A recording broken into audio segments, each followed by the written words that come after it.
ఎన్టీఆర్ జిల్లా నందిగామలో non veg politics నడుస్తున్నాయి.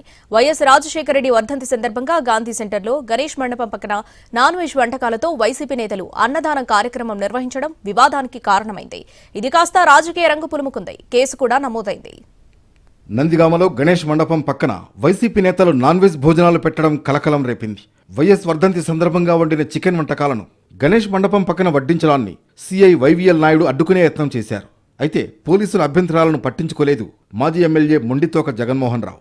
దీంతో సీఐ నాయుడు మాజీ ఎమ్మెల్యే జగన్మోహన్ రావు మధ్య వాగ్వాదం జరిగింది. ఏదేమైనా తమ కార్యక్రమం ఆపేది లేదంటూ నాన్ వెజ్ అన్నదానం చేశారు వైసీపీ నేతలు.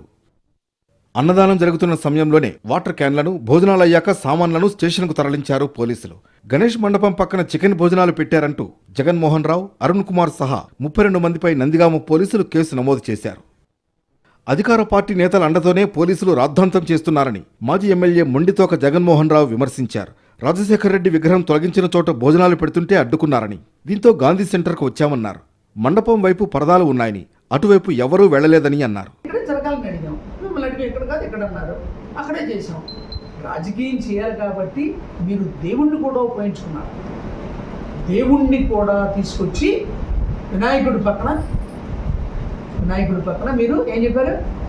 నాన్ వెజిటేరియన్ పెట్టారన్నారు. మీకు క్లియర్గా చెప్పాం కదా, ఇది సెంటర్. ఈ సెంటర్లో విగ్రహం పెట్టుకున్నారు. ఆ విగ్రహానికి కర్టెన్స్ అన్ని కట్టుకున్నారు చుట్టుపక్కల. ఆ లోపలికి వెళ్ళు, ఎదురుగుండా పెట్టు, ఇంకోటి చేస్తే మీరంటే అర్థం ఉంది. గణేష్ మండపం పక్కన చికెన్ బిర్యానీ వడ్డించడాన్ని ఖండిస్తూ మంత్రి లోకేష్ ఎక్స్లో పోస్ట్ చేశారు. వైసీపీ ఉద్దేశపూర్వకంగా మత సామరస్యాన్ని విస్మరిస్తూ భక్తుల మనోభావాలను దెబ్బతీసేలా వ్యవహరించిందని ఆరోపించారు.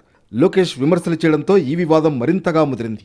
వైసీపీ ఎమ్మెల్సీ, మాజీ ఎమ్మెల్యే సహా 32 మందిపై కేసు నమోదు కావడంతో నందిగామలో నాన్ వెజ్ పాలిటిక్స్ కొనసాగుతున్నాయి.